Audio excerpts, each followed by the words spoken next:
최근에 부동산의 가격이 큰 폭으로 올랐기 때문에 이제 3년 전의 가격으로 돌아가야 된다. 그리고 3년 전의 가격으로 돌아가면은 내가 내 집 마련을 할 수 있겠다. 이런 얘기를 하시는 분들이 있는데요.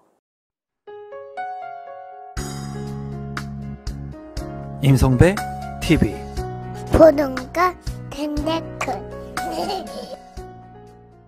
3년 전 가격으로 돌려야 합니다. 최근에 이런 얘기들을 상당히 많이 듣는 것 같습니다. 3년 전에 비해서 주택의 가격이 큰 폭으로 많이 올랐죠. 그러다 보니까 많은 사람들이 가격이 이제 조정받기를 원하고 있고, 일부 지역에서는 거래가 잘 활성화가 되지 않고 호가의 매물들이 좀 낮게 거래가 되면서 이제 가격이 낮게 떨어지는 현상들을 지금 현재 보이고 있습니다. 이런 현상들로 인해서 가격이 더욱더 떨어지게 된다면 이제 내 집 마련을 하겠다, 부동산을 사겠다, 이런 분들이 늘어나고 있죠.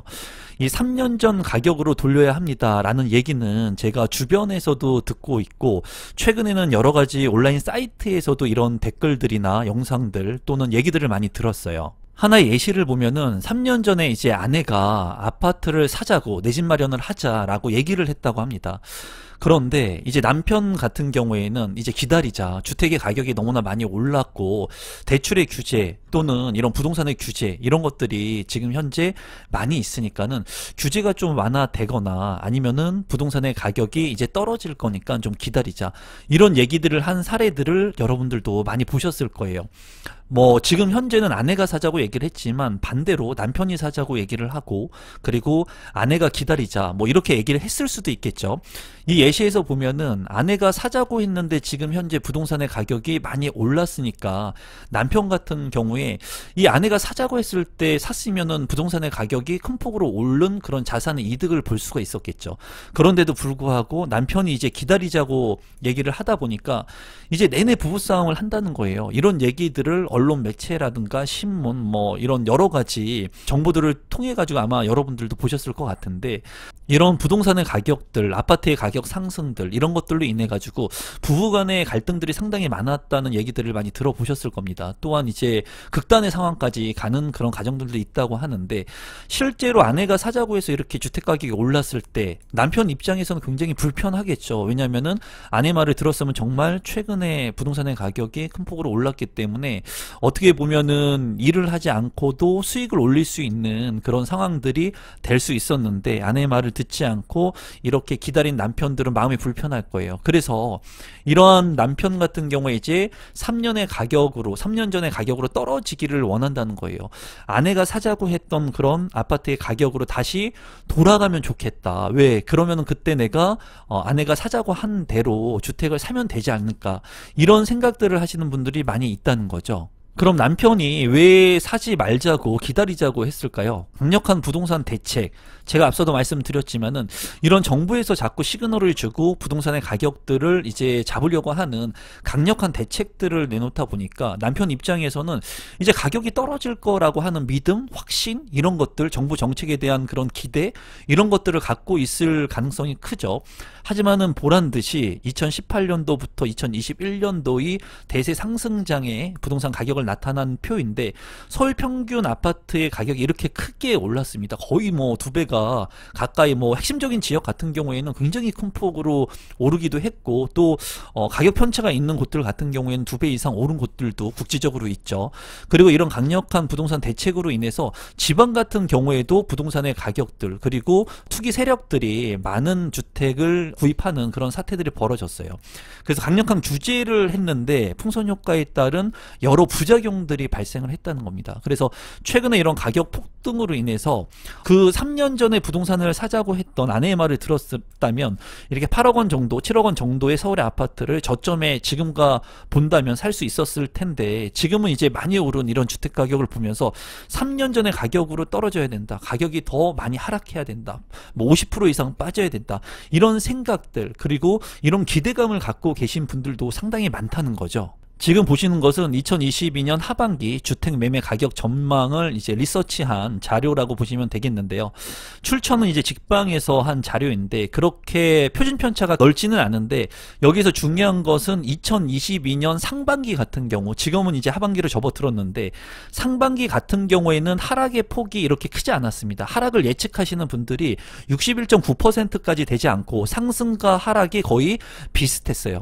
하지만은 2022년 하반기로 돌아서면서 지금 현재는 상승 같은 경우에 21.1%가 아파트의 가격이 상승할 거라고 이제 예측을 했고, 보합 같은 경우에는 17%, 그리고 하락 같은 경우에는 61.9%의 많은 퍼센테이지가 부동산의 하락 또는 주택 매매 가격의 하락을 전망하고 있다는 거죠. 주택 하락을 점치는 그 이유 중에 가장 큰 이유는 기준금리 변동 추이, 즉 금리 인상에 따라서 부담을 느끼는 분들이 많이 있다는 거죠. 그래서 최근에는 이제 미국 같은 경우에는 빅스텝, 자이언트 스텝 해가지고 금리가 단기간에 많이 오르는 그런 현상들을 보여주고 있고, 추후에도 이런 금리 인상이 있을 거라고 이제 예상이 되죠. 우리나라 같은 경우에도 2021년 같은 경우에 0.75%의 금리가 지금은 1.75%까지 올라가는 것을 볼 수가 있습니다. 또한 이제 곧 있으면 또 금리 인상이 예견되어 있기 때문에 이런 금리에 대한 부담을 느끼시는 분들이 상당히 많은 것으로 지금 현재 나타나고, 이런 부분들로 인해 가지고 부동산의 가격이 떨어질 것이다 라고 생각을 하시는 분들이 상당히 많아졌죠. 더 디테일하게 자료를 보면은 하락을 예상한 이유 같은 경우에는 앞서 말씀드린 대로 금리 인상으로 인한 이자 부담이 63.9%로 상당히 높았습니다.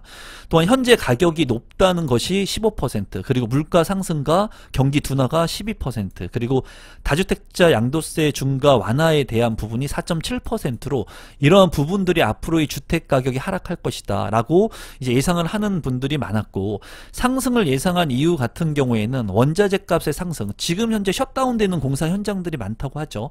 이런 것들로 인해 가지고 물가 상승률만큼 분양가라든가 집값이 상승할 것이다 라는 의견이 35.7%, 그리고 전월세 상승 부담에 따른 매매 전환 수요 증가가 21.4%.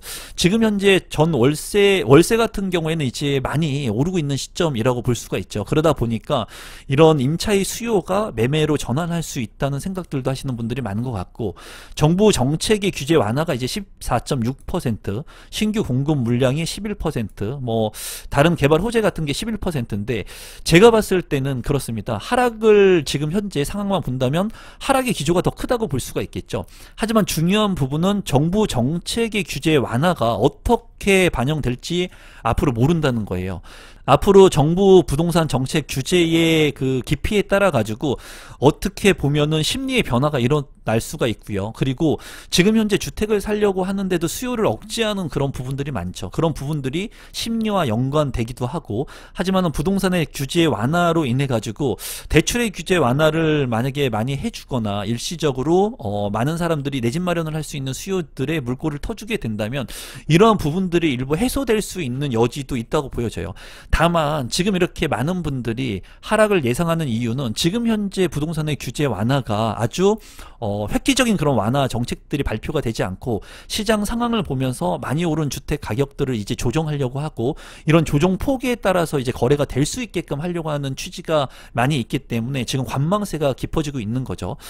제 생각에는 만약에 이런 정부 규제 완화의 그런 깊이에 따라 가지고 앞으로 하반기 부동산의 가격이 대폭락까지는 아니지만 그래도 조정의 깊이가 얕을 수 있다, 이렇게 생각을 합니다. 그러면 실제로 3년 전 가격이면 살 수 있을까?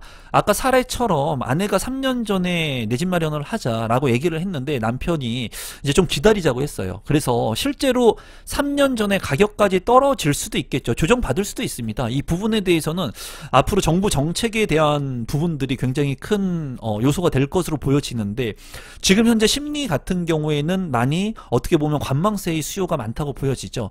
그러다 보니까 실제로 다주택자의 매물이라든가 그리고 앞으로의 이제 그 부동산의 가격이 하향 안정화될 것이다. 이런 기사들이 굉장히 많죠. 그리고 언론 매체에서도 지금 너무나 많이 주택 가격이 올랐기 때문에 일부 조정이 돼야 되는 그런 국면으로 보여지고, 일부 조정을 통한 어떻게 보면 시장 경제 거래 상황이 잘 활성화될 수 있게끔 만들기 위해서는 높은 가격에서 거래가 활성화되기가 쉽지가 않겠죠. 그리고 대출에 대한 부분들도 지금 현재 많이 규제를 하고 있기 때문에 일부 아파트의 가격이 조정을 받고, 이렇게 조정을 받은 상황에서 거래가 될 수 있는 대출의 완화로 인해 가지고 부동산의 거래가 이루어지는 그런 상황들을 정부에서 만들 거라고 생각이 드는데요. 실제로 3년 전에 가격이 떨어지면 여러분들께서는 살 수 있을 것인가 한번 좀 생각해 보시면 좋을 것 같아요. 앞에서 본 것처럼 많이 폭등한 것을 보고 가격이 떨어졌는데, 이렇게 가격이 떨어지게 된다면 실제로 아까 아내가 사자고 했었을 때와 같은 가격으로 간다면 과연 남편이 그때는 사자고 얘기할 수 있을까? 한번 여러분들은 어떻게 생각을 하시나요? 살인적인 금리, 앞서 살펴본 것처럼 금리에 따른 부담을 많이 느끼고 있죠. 가격이 떨어진다 하더라도 만약에 8%의 대출금리가 넘는다, 지금 얘기 나오는 게 10%가 넘는다, 뭐 15%가 간다, 이런 얘기들까지 나오고 있어요. 이렇게 살인적인 금리를 감내하면서 가격이 떨어진다고 했을 때 과연 내 집 마련을 또 할 수 있는 사람들이 얼마나 있을까? 이 부분들은 한번 깊이 있게 생각해 볼 필요가 있습니다.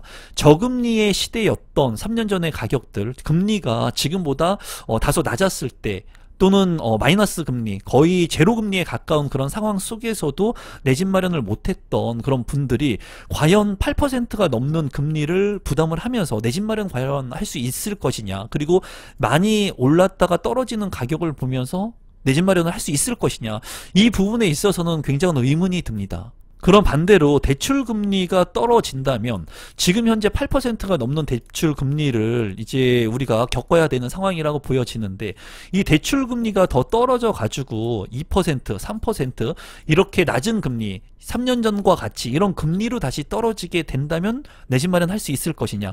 만약에 이렇게 대출 금리가 떨어지고 금리가 하락하게 된다면 부동산의 가격이 상승하게 될 겁니다. 그때는 금리가 낮지만 또 부동산의 가격이 상승을 할 수 있는 개연성이 있기 때문에 그때 당시 오르는 또 부동산의 가격을 보면서 내 집 마련할 수 있는가에 대한 부분을 한번 좀 생각해 보셔야 된다는 거예요. 그래서 결과론적으로 봤을 때는 가격이 떨어져도 내 집 마련을 하기가 쉽지 않고 부동산에 투자를 하기가 쉽지가 않습니다. 내가 한 번도 부동산에 투자해본 경험이 없거나 내 집 마련을 해보지 못하신 분들 같은 경우에, 그리고 가격이 올라도 내 집 마련하기는 쉽지가 않아요. 앞에서 살펴본 것처럼 가격이 만약에 떨어진다고 하면은 금리가 오르는 현상이 동반될 수가 있겠죠. 그리고 많은 사람들이 심리적으로 부담을 느끼는 그런 공포장일 가능성이 있습니다. 2008년도의 글로벌 금융위기부터 2013년도, 12년도까지 조정장세를 겪었던 그러한 어려웠던 상황들, 그리고 심리적으로 불안했던 요소들, 그렇게 가격이 떨어졌을 때 많은 사람들이 내 집 마련을 못하고 부동산 투자를 하지 못했거든요. 그와 마찬가지로 가격이 떨어져도 내가 부동산에 투자를 하거나 내 집 마련하기에는 여전히 어려울 것이고요. 그리고 가격이 올라도 이렇게 많이 오르는 가격을 보면서 내가 부담스러움을 느끼면서 부동산에 투자를 한다, 또는 내 집 마련을 한다, 쉽지 않다라는 거죠. 그리고 이렇게 가격이 올랐을 때는 이제 매도자 우위의 시장이 형성이 되기 때문에 매수자가 선택해서 살 수 있는 그런 시장이 아니라는 거죠. 그래서 계약 파기 현상들도 이루어지고요. 그리고 많은 사람들이 너무나 치열한 경쟁을 하기 때문에 가격이 오르는 시점에서도 내 집 마련을 하거나 부동산 투자를 하기가 쉽지가 않다는 거죠. 최근에는 영끌에 대한 부분들, 그리고 B2에 대한 부분들을 너무나 많이 얘기를 하고 있습니다. 부동산의 가격이 너무나 큰 폭으로 올랐을 때는 너무나 두렵기 때문에 대출을 최대한 활용해서, 그리고 본인이 활용할 수 있는 자금을 활용해서 20, 30대 분들이 영끌 또는 B2 이렇게 무리해서 내 집 마련을 하신 분들이 있다는 거예요. 그런데 지금 현재는 이렇게 올랐던 가격이 조정을 받으니까 이런 분들이 불안해하고 초조해 한다는 거죠. 근데 중요한 것은 내가 주택을 사는데 가격이 아무리 떨어진다 하더라도 현금을 가지고 살 수 있는 사람들은 많지 않다는 거예요. 내가 가지고 있는 돈과 플러스 레버리지라고 하는 것을 활용해 가지고 극대화 시켜 가지고 내 집 마련을 하거나 부동산 투자를 하는 거고, 내가 돈이 많다고 해 가지고 투자를 하는 것이 아니라 종잣돈을 모으고 소비 절제를 통해서 가지고 있는 돈과 그리고 레버리지를 활용해서 투자를 하는 거거든요. 그래서 지금 현재 이런 영끌이나 B2에 대해서 이제 많은 언론 기사들 얘기들이 나오고 부동산 가격이 떨어지게 투자하기를 원하는 사람들이 많지만은 제가 봤을 땐 그렇습니다. 어쨌거나 내 집 마련을 하거나 부동산 투자를 함에 있어서 레버리지, 즉 누구나가 이 영끌 이렇게 B2 활용을 해가지고 내 집 마련을 하고 또는 부동산 투자를 하는 거거든요. 이런 것들이 너무나 안 좋은 시선으로만 볼 것이 아니라 내가 감내할 수 있는 그런 부분들을 통해 가지고 부동산의 상승기나 하락기 이 중에서 내가 선택해서 내가 입지가 좋은 곳에 주택을 사고, 그리고 앞서 설명한 것처럼 금리라고 하는 것이 오르게 됐을 때, 내리게 됐을 때 그때의 상황에 따라 가지고 주택을 구매하기 힘든 이유는 늘 있거든요. 그런데 그런 것들을 이제 선택함에 있어서 내가 어느 포지션에서 선택하느냐, 이 내 집 마련이라고 하는 것은 이제 주식과 같이 마켓 타이밍을 잡아가지고 반등과 하락이, 등락이 이렇게 쉽게 뭐 단기간에 이루어지는 것이 아니기 때문에 그런 부분들을 배제하고 내가 이렇게 대출을 활용할 수 있을 때, 그리고 내가 집이 필요할 때, 그리고 내가 내 집 마련을 할 수 있을 때 하는 것이 제가 봤을 때는 올바른 선택이지 않나, 그런 생각을 해봅니다.